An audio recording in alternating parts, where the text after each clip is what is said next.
10 январда боло турган өнөктүккө 18 талапкер атсалыша турган болду.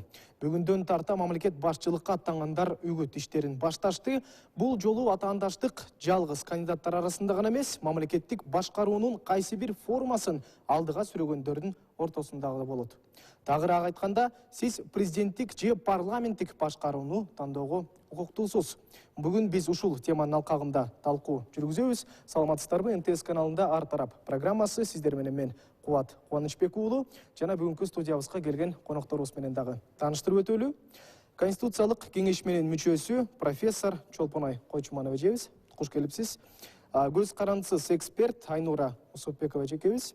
Жогорку кеңештин депутаты Марлен Маматалиев жана БШКнын мүчөсү Акылбек Сариев. Манакей жалпы конокторубузга дагы бир жолу биздин студиябызга келип бергениңиздерге ыраазычылык билдирели. Ал эми ушул биринчи суроом БШКнын мүчөсү Акылбек Сариев агайыбызга болсун. Агай, айтсаңыз, азыркы тапта ушул шайлоого болгон даярдык кандай?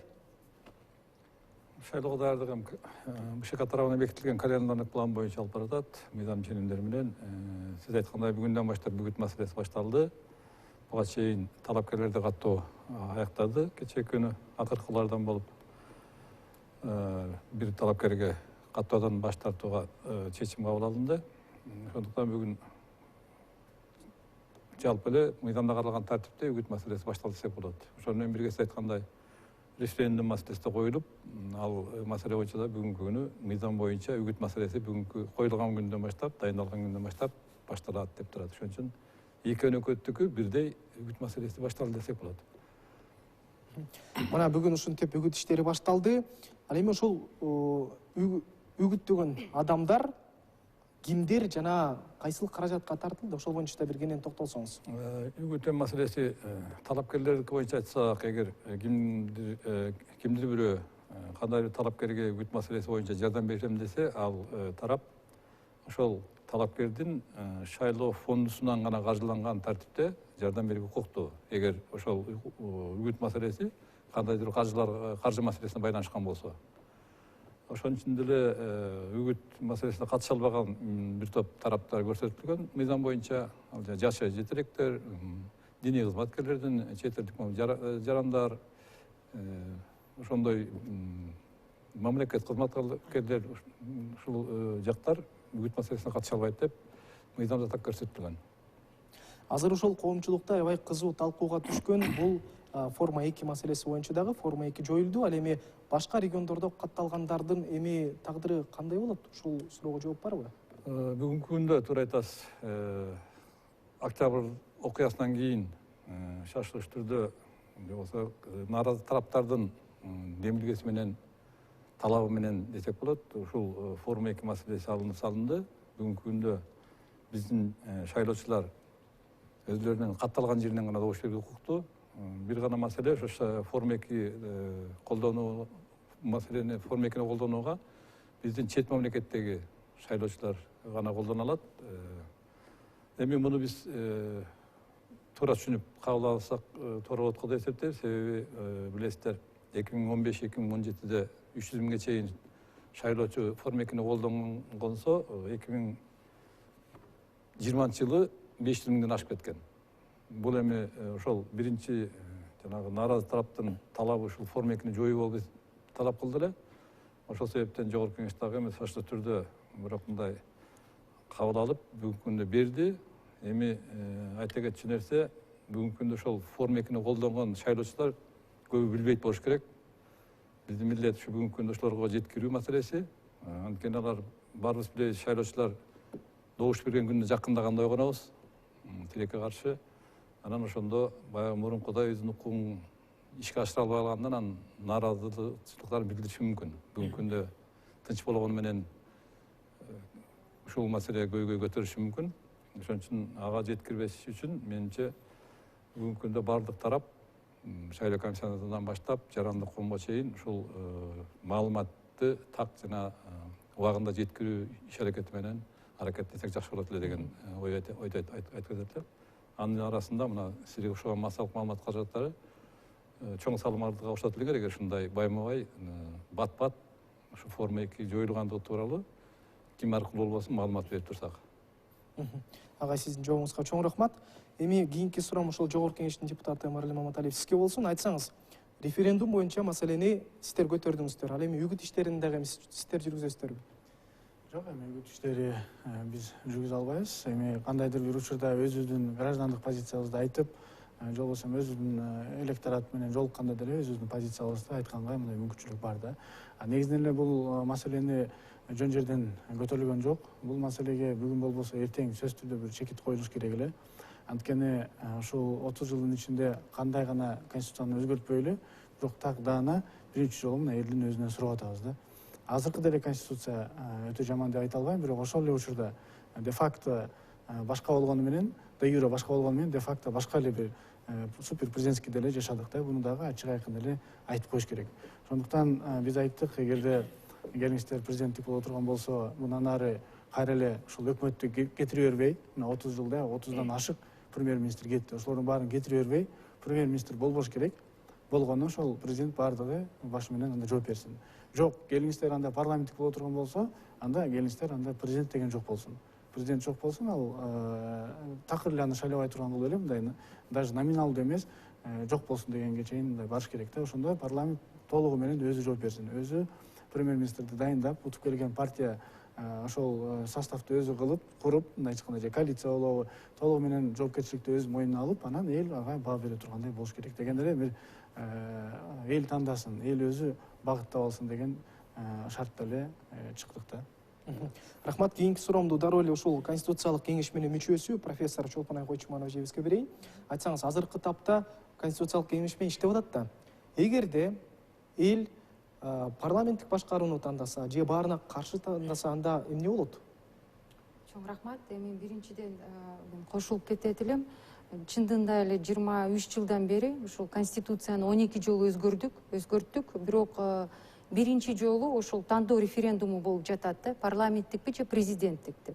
Бул мен ойлойм, бул адамдардын үнүн, укугун колдоо, бул эң биринчи ирет деп айтсак болот да. Биринчи ошолордон сурап, анан кийин алдыга кандай кадамдарды жасаш керек деп. Эми ал бүт баары тең коомчулуктун колунда. Эгер алар президенттик десе, билесизби, 20 ноябрда баарыбызга президенттин милдетин аткаруучу указ чыгып, конституциялык кеңеш түзүлгөн. Андан мурун, бир жума мурун парламенттин көпчүлүк добушу менен кабыл алынып, жаңы долбоор проекти конституция ачыкка добушка эмес, талкуулоого чыкты. Андан кийин биз 20 күндө иштедик, анан кийин ал суроо пайда болду да. Ушул коомчулукта ар кандай көз караштар болуп атты, сын пикирлер болуп атты. Мен ойлойм, бул эң туура нерсе ушул бийликтин, азыркы бийликтин коомчулукка болгон, алдыга болгон кадамы да. Анан кийин бул суроо пайда болду. Анда сурайлык, парламенттикпи же президенттикпи. Ошондуктан мен ойлойм, эгер азыр президенттик десе, андан ары дагы бул долбоордун астында иштеш керек, аягына чейин чыгарыш керек. Парламенттик деп тандаса, бүгүнкү күндө биз парламенттик конституцияда жашап жатабыз, бирок менин оюм боюнча, жеке менин оюм боюнча, азыркы иштеп жаткан конституцияга дагы эгер парламенттик деп тандап калса, анда кандайдыр бир өзгөрүүлөрдү сөзсүз киргизиш керек. Эми карасаңыз, эгер эл парламенттик деп тандаса, анда Конституциялык кеңешменин иши текке кетип калабы? Мен башында эле айтып кеттим да, биздин жумушубуз 20 күн эртерээк башталган. Ошондуктан ал кандай текке кетет? Мүмкүн президенттик деп тандап калса, анда кандай болот? Анда кандай болот? Ну, анда биз азыр иштеп аткан конституция долбоору каралат анда. Каршы болсо? Анда мен айтып атпадым, жаңы эле жооп бердим. Эгер каршы болсо, азыркы күндө парламенттик конституция иштеп жатат. Бирок менин жеке оюм боюнча, парламенттик деп тандаса, азыркы иштеп аткан конституциядагы өзгөрүүлөрдү киргизип, анда башкача бир кичине формадан кылып иштеп чыгыш керек. Мынакей ушул эле суроону көз карандысыз эксперт Айнура эжесине узаткым келип атат. Сиз айтсаңыз, кандай пикирдесиз? Эгерде эл каршы же болбосо парламенттик башкарууну тандаса? Бул жакта мен чын эле көз карандыс болуп калып турмун талкуучулардын арасында. Анткени бул жактын парламенти биз билебиз, 6-чакырым аябай эле өзүнүн рекорддук мыйзамсыз кабыл ала турган процессине биз баарыбыз кыргызстандыктар күбө болуп турабыз. Азыркы өтүп аткан мына 10 январга референдум бул мындай эле кыстырма болуп калды. Эптеп эле өткөзө тургандар өткөзгөндөй болуп калды да. Анткени айла жок да, бул конституциялык түзмө иштеп атып мыйзамсыз иштеген. Чын эле референдумга ушундай чоң бир суроону койсо, элдерге вообще-то баары бир кайсы форма правления болот. Бул риторика кече жакында эле 2-3 айдын ичинде эле чыккан. Бул акагында мына азыр конституционалдык коом чыгып иштеп отурган бул негизи мыйзамсыз болгондон кийин дагы бир ой чыкты да, кайсы жол менен мыйзамдаштырайлы деп. Анан кийин бул жогорку кеңешке бүт жүктү таштады деп айтып койсок болот. Жогорку кеңеш азыркы убакытта өзүнүн мүмкүнчүлүктөрү аябай чоң, мүмкүнчүлүктөрү тим эле президенттен дагы ашып кетет. Ошону колдонбой бүт жаңы бийликке чуркап барып, ошол референдумга, мыйзамга 1 күндүн ичинде, же 2 күндүн ичинде одоно мыйзам бузуу менен кабыл алып беришти. Алып беришип, анан кийин мына азыр борбор шайлоо комиссиясы аткара турган болуп атат. Башы дагы ооруп атат, кантип аткарабыз деп. Андан тышкары, мына сиз жакшы суроо бердиңиз. А эгерде парламенттик шайлоону тандаса, анда бул негизи бул топтун проектиси, азыр талкуулап турган демилгеси жокко чыгып калат.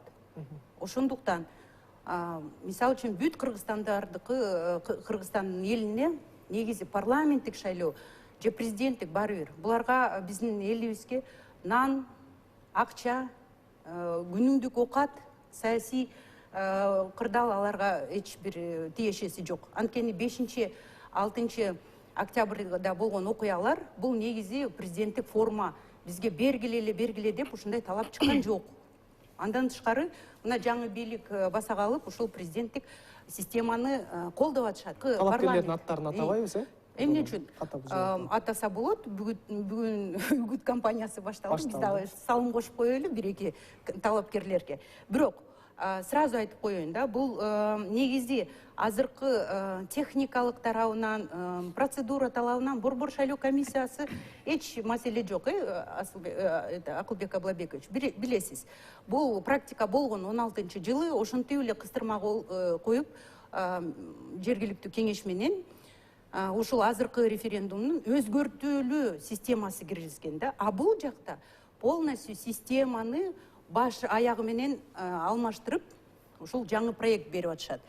И самое ушул бизге аябай кандай десем, чочулатып турган маселе. Азыркы депутаттын колунда мүмкүнчүлүгү көп болуп, президент бизди ушундай басым жасады деп отургандан кийин президент, бир президент күчкө келип 5-6 жолу, 5 жылдан 2 жолу 10 жыл өзүнүн ыйгарым укугун аткарса, бизде Кыргызстанда ушундай президентти чыдай беле. Негизи көп жылдан бери сөз келатат. Бизге бир колдоо бийлик керек жок деп. Бул кечирип койсуз, дагы сразу айтып коеюн, бул жогорку кеңеш негизи пластилиновый болуп көнүп калышты. Бул президент бир нерсе айтса, ошону жасайт. Дагы азыр президент эле жок. Бул аткаруучу даже бир ушул талапкердин атын айтпай эле коелу, макул. Азыр ал гонкада сурабаса деле алдына ала чуркап жүрүп кошоматчылык жасай берип көнүп калышты булар. Негизи булардын мөөнөтү дагы бүткөн, андай укугу жок. Ушул сиздин суроолоруңузга жооп угалы, Мариям мырза, айтсаңыз, мына 6-чакырылыш жооп беребиз. Биздин укугубуз барбы жокпу, ал боюнча биздин атайын конституциялык сот өз чечимин чыгарып берди деп ойлойм. Мен жеке өзүм боюнча айтып кетейин, мисалы ал жерде деле отуруп алып, мен дагы отурат элем деген жокмун. Ал жерде баардыгы мыйзам түрүндө болуш керек. Эгерде бизге ушундай чечим чыгарып бергенден кийин биз өз милдеттерибизди аткарабыз керек. Отура берсеңиздер деле биз деле жыргап отурат элек. Сиз айткан ушул конституция боюнча айтып атасыз, мына жеке азыркы конституция боюнча пластилиновый деп атпайсызбы? Ушул пластилиновыйды как раз таки ушул конституция кылып атпайбы? Мына мен сизге айтып берейин, 2010-жылы бул парламенттик правление болду. Мына биз парламенттик мамлекетте жашайбыз деп биз ушул конституцияны кабыл алган элек. Бирок мен мына ушул 2011-жылы өкмөттө иштеп калдым. Ошондо премьер-министр аппарат президенттен бизге мындай буйрутма келди да, чакырып атат, келип ошол жерде отуруп жыйынга катышат экенсиңер деген. Ошондо мен ачык айтып коем. Мен ошол жерде өкмөттүн бир отделдин жетекчиси элем. Бизге премьер-министр айтты, барбайсыңар деди. Эмне үчүн президентке барышкан керек, барбайсыңар. Жаңы конституция боюнча биздин укугубуз андан да дээрлик көп деп мына өз ыктыярын билдирип премьер-министр катуу иштейм деп, эч кандай көз карандысыз болбойм деп, керек болсо анча мынча сөз айткан жанагы депутаттарды дагы азыр баардык депутаттардын айтып атканын эле кылып атат дегендей кылбай, мына мен өз политикамды жүргүзөм, өз программа менен кете берем деп айткан ошондочу. Бирок эмне болду? 1 жылдан кийин мына сен баш ийбей атасың, кел деп аны жумуштан алып салышты. Ким алып салышты? Ошону тактап кетсеңиз, ким алып салышты? Конституция боюнча бир эле каалаганча эле бир фракция чыгып кетет. Эч бир мындай довод деле до конца айтылбай деле, мындайча айтканда, биз фракциядан чыгып кеттик деди, премьер-министр кетти. Же болбосо экинчи вариант каралып аткан. Азыр недоверие кылабыз, анан президент өзү тандайт. Же парламентти калтырам, же премьер-министр калтырам деп. Айтор кандай болбосун, ушул конституцияда так жазылбаган үчүн бир эле жыл биз ачык айтайын, накта парламенттик болуп иштей алдык да. Ошодон кийин гана ар кандай ушул конституцияда жана нормалар жазылып калганына байланыштуу президент ошолорду колдонуп, жана бир топ жанагы кетип калган нерселерди колдонуп атып, кайра эле айланып келип, супер президентскийге биз айланып келдик. Келгиле ачык эле айтайлы. Бул туура эмес, Марлен, анткени парламент башынан эле көнүп калды да кошоматчылык кылып, ушул шпагатта эки эмеге туруп атып. Ошол убакытта эгерде парламент өзүн көрсөтсө, эч качан ушул бийликке президент киришпейт эле. А бул жакта жеке шопурдун парламенти болуп калбады.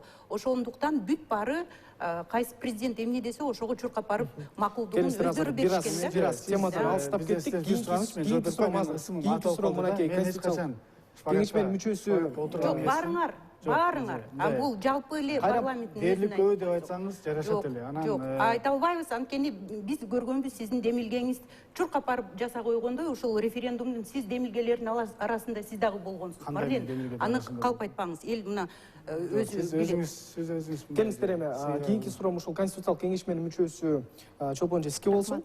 Айтсаңыз, мына ушул шайлоодо кандай кемчиликтерди даярдыкта биз кетирбешибиз керек? Азыр кичине жооп берейин алдыга айтылган сөздөр боюнча. Парламенттин бүгүнкү күндө ээлеген ордуна толугу менен кошулам. Сиз айтканда, алардын кандай бүгүн акыбалда экенин баарыбыз билип турабыз. Бул ошол бүгүнкү иштеп жаткан конституция ылайыктуу парламенттин иш алып бараткан ошол да. Бул бүгүнкү иштеп жаткан конституциядан чыгып пайда болгон парламенттин. Бул ушул да. Анан мына азыр айтып атат, мыйзамдуу, мыйзамсыз, легитимдүү, легитимсиз деп айтып атат да. Эми ал мыйзамдуу, мыйзамсыз ал сөздөрдү бизде Кыргызстанда сот бийлиги бар. Ал бүгүндө эч кимде шек келтирбейт, ал легитимдүү, легитимсизби, ошол жака кайрылыш керек. Ошол жактын чечими чыкса, баарыбыз тең ошого баш ийип беребиз. Анткени биз укуктук өлкөбүз. Анан жөн эле ар бирөө айтып бергенде андай ар бир элдери ойлор мен айтып бүтөйүн. Мамлекеттик органдардан тышкары эл аралык органдар бар. Туура, сот бийлиги чечип берсин, мыйзамдуу, мыйзамсызбы же легитимдүү, легитимсизби. Биринчиден, биз биргенде эле ушул парламентте 4-5 октябрдан кийин парламентте кандай болуп, анан кийин кандай иш алып барат дегенде ушул азыркы конституциянын атасы болгон киши айтты, туурабы? Жаңы шайлоо болуп, биринчи заседаниясы болгонго чейин бул парламент легитимдүү деп айтты. Эми конституциянын азыркы иштеп жаткан конституция ылайыктап сүйлөгөн ошонун автору болгон киши айтып аткандан кийин мен ойлойм бул чоң биринчиден. Бирок чечим чыгарганга экинчиден кийин, анан кийин экинчиден мына парламенттен жаңы долбоордун конституциясы чыкты. Көпчүлүк добуш менен коомдукка чыкты. Бейли президенттин милдетин аткаруучу указ чыгарды Конституциялык кеңештин түзүлүшү боюнча. Биз түзүлдүк, ошо менен иштеп баратабыз. Бүгүнкү күндө президенти милдетин аткаруучу ал дагы конституцияга ылайык чыкты, туурабы? Ал деле жөн эле өзүнүн конституцияда жазылып жаткан процедураларын сактап, ал бүгүн президенттин милдетин аткаруучу болуп отурат. Ошонун указы чыкты. Ал азыр талапкер кечирип койсуз. Да, биз азыр мен конституциялык кеңеш жөнүндө. Анан кийин алдыга сиз азыр баарыңар эле бир талапкерлерди бүгүн компания талапкерлердин аттарын атап эле коелу. Азыр мына биз иштеңкү башын баштап койдук. Эми биз азыр бүт передача ушул талапкер боюнча сөз кылбай эле коелу. Ушул процесс даярдык боюнча мына ушул даярдык. Ушул азыр мен айтып бүтөйүн оюмда. Мына азыр биз иштеп жатабыз. Азыр айтып атасыңар, мына көп сын пикирлер айтылып атат. Жаңы долбоор конституция. Бул туура, анткени сын пикирлер көз караштар, талкуулоо болуш керек. Бул демократиянын эң бир өнүгүүнүн бир түрү да. Бирок ошол сын пикирлер бир маданияттан аша чаап кетпеш керек да. Тилекке каршы бүгүн жекечиликке көп өтүп кетип атат да. Азыр мына мен угуп атам, могу референдум боюнча тандоо, форма бийликти тандоо боюнча кандай тандап деген ошол реформа чыгып атат. Мен ойлойм, мисалы дагы эле кайталап кетейин. 27 жылдан бери биринчи жолу ошо элден сурап атабыз да. Парламенттик, президенттик аралаш ар кандай тажрыйбадан өттүк да, өтүп атып кандай болуп атты? Бир белги, бир күндү коюшат, туурабы? Бир күндү белгилешет, ушул күнү реформа болот деп. Бир 5-6 күн калганда конституцияны жарыкка чыгарат баарыбызга. Анан кийин референдум өтүп кетет. Ошондой эле болоюн деп атпады беле? Азыр мен айтып кетейин. Мына азыр бир айдай болду. Жаңы долбоор конституция чыкканга. Азыр жарнамалык тыныгуудан кийин уланталы. Ал эми урматтуу телекөрүүчүлөр, азыр болсо жарнамалык тыныгууга кезекти берели.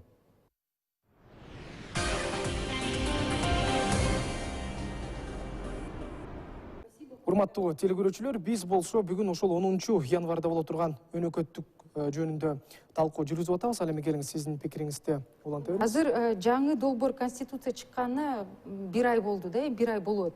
Азыр талкууга абдан катуу талкуу болуп атат. Биз ачык айкын иштеп атабыз. Мына айтып, бул жактан анан кийин 10 январга чейин дагы бир айдай бар убакыт. Аны дагы коомчулукка азыр кенен убакыты бар да, бирок азыркы жаңы долбоор чыкканда чындыгында эле көптөгөн өзгөрүүлөр жана толуктоолор киргизилип атат. Азыр силер көргөндөн кичине башкача болот. Көптөгөн өзгөрүүлөр болот, толкундоолор, көп болот. Абдан эле көп болот. Бирок жалпы функциясы калды да, эми азыр чыккан бул президенттик форма правлениясы деп. Ошондуктан азыр коомчулукта убакыт бар да, карап, шашпай окуп, бул биринчиден. Бирок азыр мына мен угуп атам, көптөгөн сын пикирлер болуп атат да. Референдумга мындай деп жазылып атат да, мына азыркыда кичине байкап кеттим сөзүңүздө. Мындай болуп атат да, азыркы дейт, коомчулук дейт, парламенттикпи же президенттик деп тандоого акыбалы жете элек деп окуп атам да. Кээ бирки жерден мына окудум, чоң деген мындай атактуу эле юристтер, мырза айымдар жазып атышат да.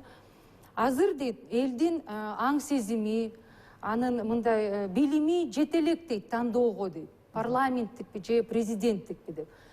Азыр да айтып атпайбы, сиз айтып атпайсызбы, эл деген азыр башка ал саясат жөнүндө ойлошпойт. Мен буга такыр кошулбайм бул сөздөргө. Эмне себептен? Мен ойлойм, бул адамдык сапаттарга да, маданиятка да туура келбеген сөздөр. Алар эмне? Ошо 6 миллиондон ашык адамдардын баарын аң сезимин, билимин текшерип чыгыштыбы ушундай жыйынтык чыгарганга да? Бул туура эмес да. Эмне себептен? Мен мына биз азыр абдан көп коомчулук менен иштеп атабыз да, конституционный кеңеш. Абдан ачык болуп атат. Эми өзүңөр деле көрүп атасыңар, түз эфирден күнүгө алып барган жумушубузду көргөзүп атат.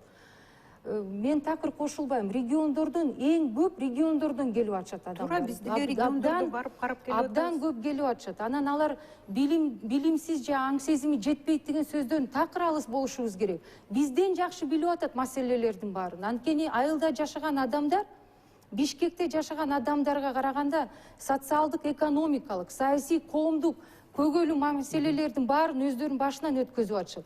Алар келип ар кандай көгөлдүү маселелерди көтөрүп атышат. Парламент жөнүндө, курултай жөнүндө, президенттик башкаруу жөнүндө. Ошондуктан азыр элдердин аң сезими жетпейт, айылдарда алар билишпейт деген сөздөрдүн такыла алыс болуш керек. Жок, эми андай ар бир адам өзүнүн аң сезимине, өзүнүн билимине жооп беришсин да. Келиңиздер, мына шайлоочулар жөнүндө сөз болуп кетпедиби азырчы? Бизде бар маалымат боюнча буга чейин чет өлкөдө жүрүп добуш берген мекендештерибиз 18 миңди түзсө, азыр алардын саны 34 миңге жеткени белгилүү болду. Эми ошол БШКнын мүчөсүнө суроо бергим келип атат. Айтсаңыз, алардын укуктары боюнча бир сөз кылсак, алар кандай шартта добуш беришет эми? Мен эми жооп берүүдөн мурун туура айтасыз, мына ушул айтайын деп атам да. Бүгүн чакырылган темалар башка болчу да. Азыркы телекөрүүчүлөрдүн оюнда референдумга конституция чыккандай болуп азыр ой калтырып атабыз да. Менимче бүгүнкү күндө конституциялык реформаны айтпай эле койсоңуздар, эгер туура көрсөңүздөр. Анткени чын эле азыр элди баш адашып калат. Бүгүнкү күндө конституция жөнүндө маселе жок. Биринчи айтып кетчү нерсе. Референдумга коюлган жок, туурабы? Ал жөнүндө маселе эми башка жактан талкууласа туура болмок. Себеби азыр мынакей каалайбыз каалабайбызбы, мыйзамдуу, мыйзамсызбы коюлду деп жарыялады. Референдум болот деп кабыл алып атат. Бүгүнкү күндө каалайсаңар менимче элдер катышат да. Ошон үчүн бул жерде жанагы экеден суроо коюп атпайбы? Парламенттик республиканын президенттик республика дегенди түшүндүрүп берсек, балким жакшыраак болмок деген ойдо. Анан ошон үчүн эгер туура көрсөңүздөр, ушул убакыт астына байланыштуу ошол ошону айтып берсеңиз. силер конституциянын тиги ар жагына чегип кетпедиңерби? Жок, кеп мындай болуп атат да. Форма правления Жок, эми форма правления мындай экеде маселени талкууласак жакшы болмок деген. Форма правления президенттик менен парламенттик. Ага өзүнчө тема болот болуш керек. Ошон үчүн азыр эми шайлоо Ошон үчүн боюнча теманын эмесин айтып бересизби? Шайлоого болгон даярдык боюнча дагы көбүрөөк кеп козгойлу. Президенттик шайлоолордун Мен укуктары ошону жөнүндө чыгарганда конституция реформасы менен келмек эмесмин. Да. Ошон үчүн мүмкүн болсо талкуулап кетсек болмок. маалымат катары айтайын. маалымат берсеңиз. Себеби чын эле бул азыр бир көйгөй маселе жаралып турат. Сиз айткандай бүгүнкү күндө чет мамлекетте 35.500 деп акыркы маалымат боюнча биздин жарандар тизмеге кирди.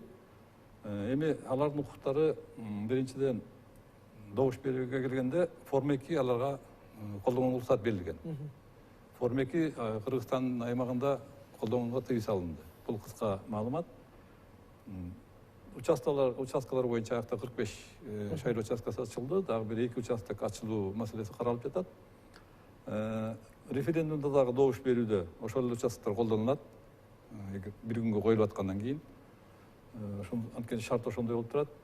Бул жерден эми айта кетчү нерсе, биз азыр мына бүгүн үгүт маселеси башталды. Референдум маселесин балким депутаттар өзүлөрү түшүндүрө келген. Маанисин, маңызын форма жанагы башкаруунун формасына. Бул жерден айтып кетчүрсе, азыркы биздин жарандардын көйгөйү эмнеде? Эгер октябрдан кийин жалпы шайлоочулардын нааразычылыгы жана Форма 2 менен чыкса, эми келечекте балким ушу Форма 2-ни алып койгон үчүн да бир кандайдыр сандагы нааразы тарап чыгышы мүмкүн. Аны күтүп атабыз. Себеби көбү түшүнө элек, көбү билген жок. Алар багы көңүл адат боюнча добуш берүүгө келгенде, же болбосо жанагы Форма 2-ни колдоноюн деп келгенде аны билет да, анан ошондо чыга баштайт. Бул келечекте боло турчу окуя болуп калды окшойт. Ошон үчүн ошону алдын ала алыш үчүн түшүндүрүү иштерин жүргүзгөнүбүз туура деп эсептейм. Себеби бул баягы бирөөнүн каалоосунан келип чыккан жок. Бул жалпы жана нааразы болгон тараптардын талабы менен алышка туура келди. Укукту кыскартышка туура келди. Эми ошону кандай кабыл алат? Биздин шайлоочулар маселе ошондо. Анткени бул дагы бир нааразычылык топтун пайда болушуна алып келип калышы мүмкүн да. Мынакей сиз нааразычылык деп атпайсызбы? Ошол нааразычылыктарга БШК даярбы? Эми ошон үчүн даярданып кылбаш үчүн алдын ала маалыматтарды сиздер аркылуу ушундай эфир аркылуу жеткирип турсак, алдын ала балким алганга мүмкүнчүлүк болобу деген кеп да. Анакей коомдук эмес уюмдар жеткирип түшүндүрөт. Ошол эксперттер, депутаттар айтып түшүндүрүш керек. Эмне себептен ушундай шартка барышты. Ошонун кандай жакшы жагы бар, кандай жаман жагы бар. Ошонун баарын тескеп айтып берсек, биздин шайлоочулар түшүнөт аны.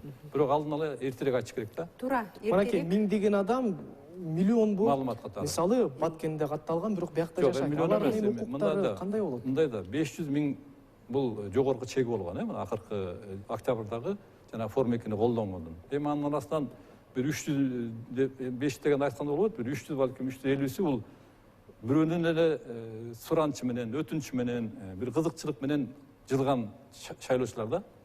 Туура, анын арасында бир 50 миң, 100 миңге жакыны баягы биздин бул жан конуштар, же болбосо башка учетто турган эмеси жоктор болушу мүмкүн, бар андайлар. Жок дегенге айткан болбойт. Бирок жана 500 миң эмес да.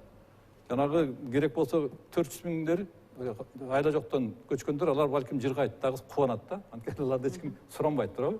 Баягы паспортун сурабайт, талап кылбайт. Алар кичине тетирсинче эс алып калышты да. Баягы суранган киши жок, кыйнаган киши жок. Ал эми бирок айта кетиш керек, жана бир 50 миң, 100 миң тегеренде балким болушу мүмкүн. Булар чын эле учету бар башка жакта, бирок биздин жан конуштарда жашайт. Аны жерде каттоо маселеси чечкен эмес, чечилген эмес. Балким ошол маселени жанагы ички миграция боюнча мыйзам чегинде убактылуу мындай учетко коюп чечип берсе, балким чечилип калышы мүмкүн. Бирок аны жергиликтүү бийлик аткарыш керек да. Жетишебизби ошого? Чечкенге болмаса. Эми эгер баягы айтканда эрк болсо жетишкенге болот, бирок эми андагы жана ченемдик конституциялык мыйзам.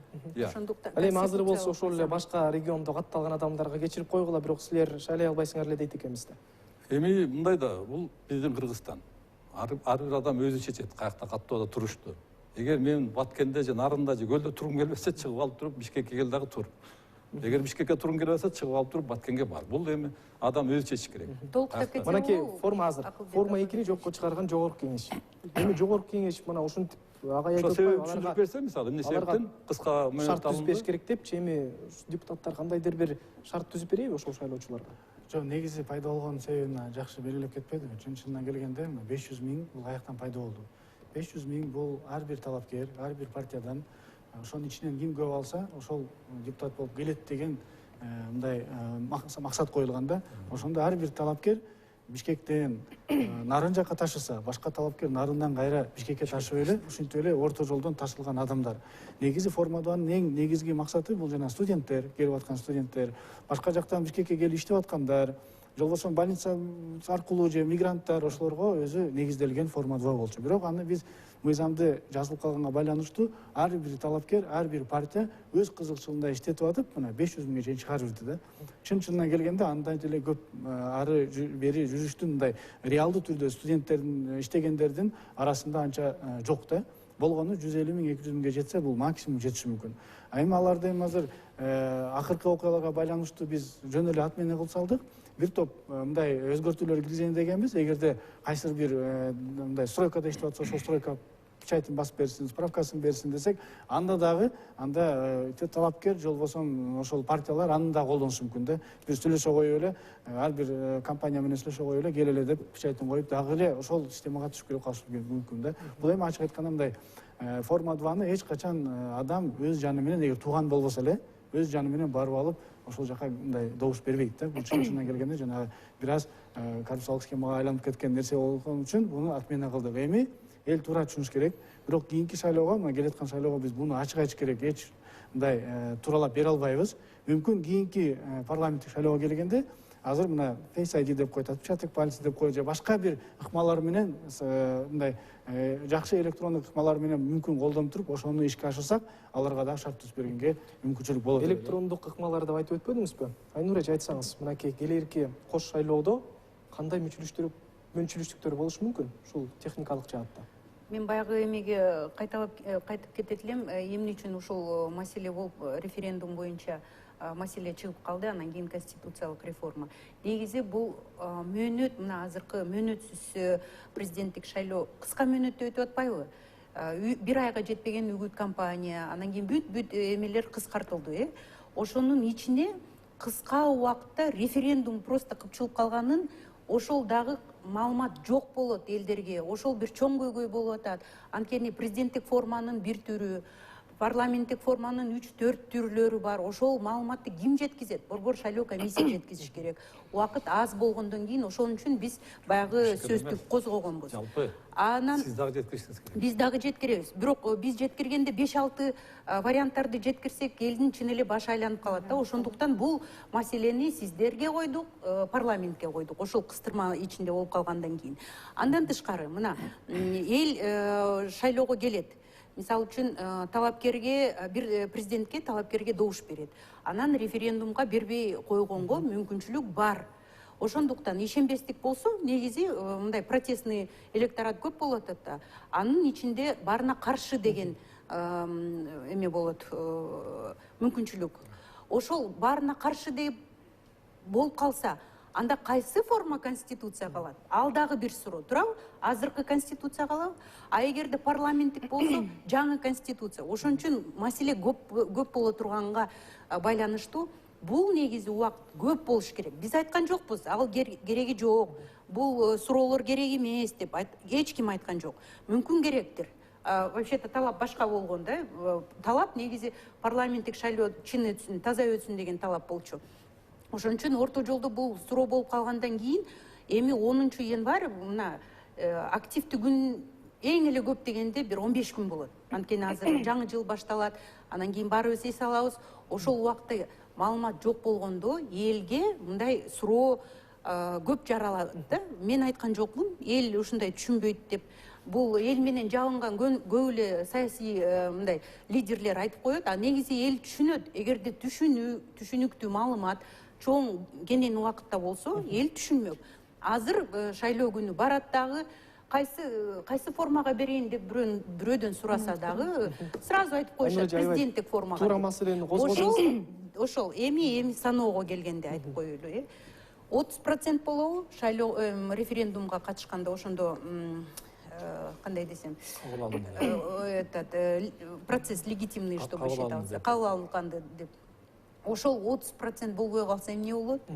Ошого азыр жанталашып баарын мажбурласа эмне болот?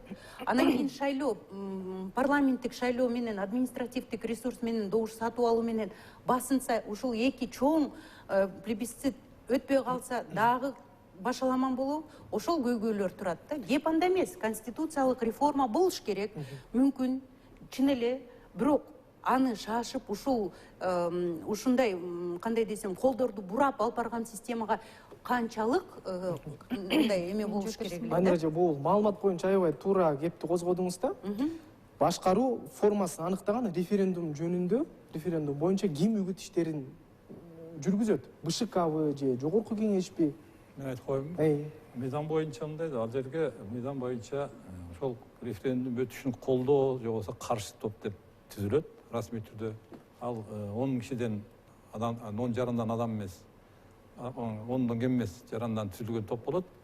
Ар бир Ошол топту ким түзөт?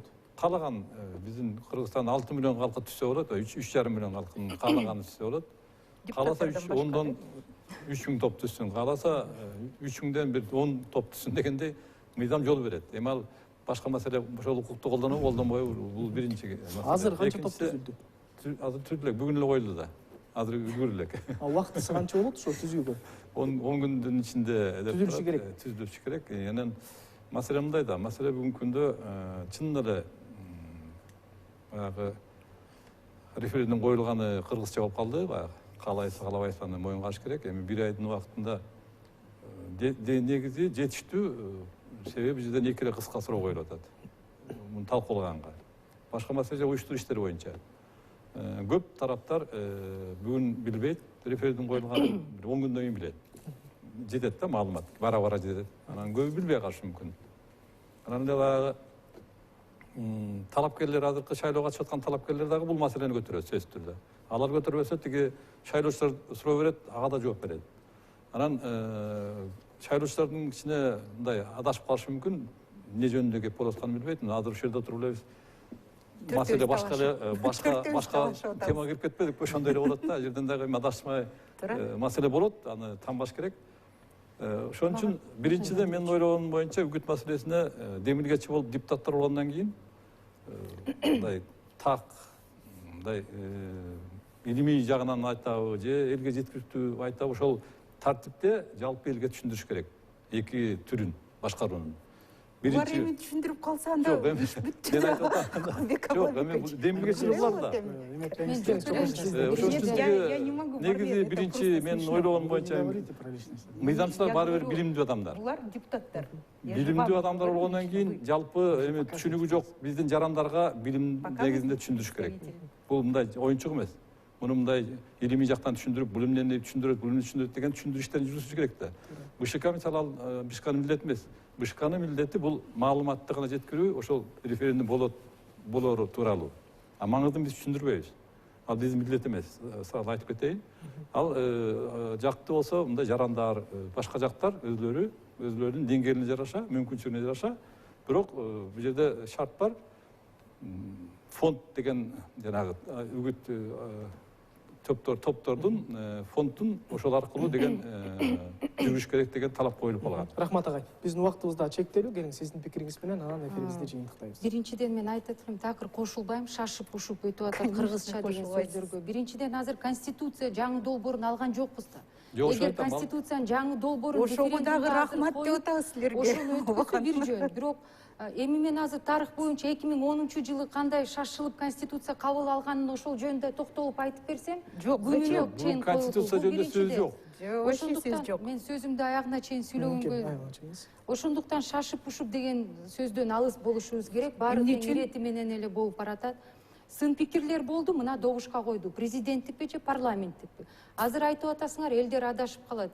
Ишенгиле, 30 жылдын ичинде мектептеги балдар да саясатчы болуп Силер калыптыр. эмне үчүн элдин Азыр мисалы атынан алар келип айтасыз? атышат. Кечирип Мен элдин коесуз. алдына айткан Эмне жокмун. үчүн Келгендер адамдардын эми айтып келсе атам. келет бир процент Ошондуктан келет. биз элдин алдын ала эл билбейт, түшүндүрмө өткөзүш керек, аң сезими жетпейт деген сөздөрдөн алыс болушубуз керек.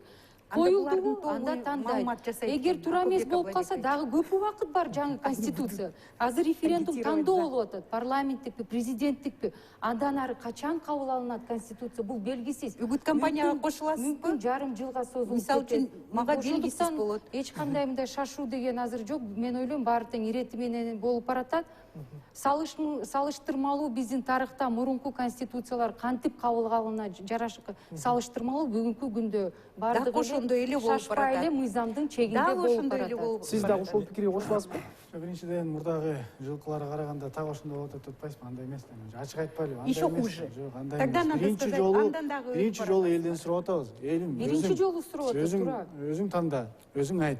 Биз Туура. президентте жашайлыбы, же парламентте негизи жашайлыбы мындай деп да. биз Келиңиз азыр өзүбүз сурап атабыз. Мыйзам боюнча референдум өткөрүүнүн мөөнөтү 4 ай да. Негизи. Мындай 4 ай.